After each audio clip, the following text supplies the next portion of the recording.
আকাবা উপসাগরের তীরে বসে দাউদ আলাইহিস সালাম জাবুর কিতাব তেলাওয়াত করতেন। ওনার কণ্ঠের সুরের ঝংকার এত মধুর ছিল, সাগরের মাছগুলো প্রতি শনিবারে উনি আকাবা উপসাগরের পাশে যখন জাবুরের কিতাব তেলাওয়াত করতেন, সাগরের মাছগুলো সাগর রেখে দিয়ে ডাঙায় চলে আসতো। এজন্য আল্লাহ বললেন, খবরদার, শনিবার এই এলাকাতে মাছ শিকার করা আমি হারাম ঘোষণা করলাম। কি বার?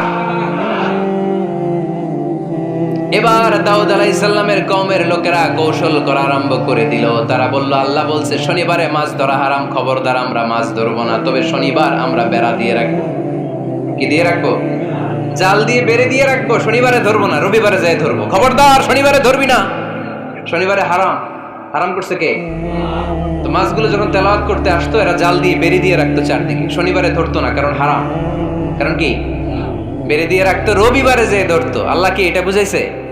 আল্লাহ বুঝাইছে শনিবারে যত মাছগুলো এসেছে এগুলো ধরা যাবে না, এগুলো যখন আবার সাগরের প্রবাহে ভেসে চলে যাবে, তোমরা আবার নৌকা নিয়ে মাছ শিকার করতে পারবে। ঠিক কিনা? ওরা কৌশল করে রবিবারে, শনিবারে আটকে রাখতো, এরকম বেরি দিয়ে জাল দিয়ে রবিবারে যেয়ে ধরতো। আল্লাহ বললেন, আও নালা আলাহুম কামা লাআন্না আসহাবাস সাbt কুনু কিরাদাতান খাসিইন। আমার সাথে কৌশল করেছিস, তোদের উপর আমার লানাত, তোরা অভিশপ্ত বানর হয়ে যা। মুহূর্তে পুরো জাতিটাকে বানরে রূপান্তরিত করে দিল কে?